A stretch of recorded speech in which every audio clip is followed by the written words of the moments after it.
안녕하세요. 중고차 프로의 차프로입니다. 이제 시운전을 해서 차가 이상이 없는 걸 확인했다면은 이제 하체 점검을 해봐야 됩니다. 하체 점검은 리프트가 있는 곳에서 확인을 해야 되겠죠. 대부분 카센터나 별도의 리프트 시설이 있는 곳에서 차를 띄워서 하체 점검을 꼼꼼히 하셔야 되는데요. 첫 번째 보셔야 될 것은 누수나 누유입니다. 모든 액체는 조금만 틈이 있어도 위에서 아래로 흘러요. 그래서 냉각수 같은 게 새는지를 확인해야 되고요. 엔진하고 미션하고 디퍼런셜 기어 쪽에서 오일이 새는지를 확인을 해야 됩니다. 그 다음에 두 번째는 하체에 충격이 있는지 확인을 해야 돼요.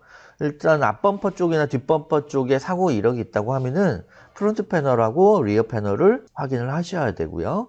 그 다음에 하체 바닥 같은 경우는 가끔 뭐 연석이나 바위 같은 데 올라타 가지고 하체가 망가지는 경우들이 있어요. 그런 게 있는지 확인을 하셔야 됩니다. 세 번째는 조향장치, 현가장치, 제동장치인데 아까는 시운전을 통해서는 조향이 실제로 잘 되는지, 현가장치에 소리가 없는지, 제동이 잘 되는지 이런 것들을 소리나 아니면 발의 감각이나 이런 걸 가지고 느껴보겠죠. 그런데 차를 띄웠으니까 이제 하체에서 직접 조향장치, 현가장치, 제동장치를 눈으로 확인하면서 체크를 합니다. 조향장치는 누유가 있는 경우가 많이 있어요. 그거 확인해야 되고, 등속 조인트는 고무 부트 같은 게 찢어지거나 문제가 발생을 해서 글리스가 새는 경우들이 있습니다. 그 다음에 브레이크 디스크와 패드는 사용하면 닳게 되죠. 그래서 마모도를 확인을 해서 마모가 너무 심한 경우는 교환을 해줘야 되고, 그다음에 브레이크 오일이 새는지 확인도 해주셔야 돼요.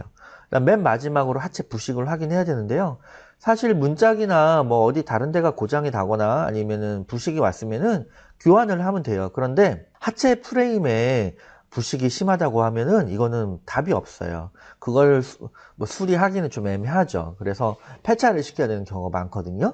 그러니까 하체의 부식은 반드시 확인하셔야 됩니다. 왜 자꾸 이제 시운전하고 하체 점검을 하라고 하느냐. 정지 상태에서 1차 점검을 해서 차가 이상이 없음을 확인한 차 10대를 제가 갖다 놓고 실제로 시운전하고 하체 점검을 해봤다고 했을 때 그 중에서 3대에서 4대 정도는 시운전과 하체 점검에서 문제가 있음을 확인을 합니다. 그러니까 적은 확률은 아니기 때문에 시운전하고 하체 점검 반드시 하셔야 되고, 만약에 그런 걸 하지 않고 그냥 가셨다면은 뭐 호구될 확률을 최소한 30, 40%는 되겠죠.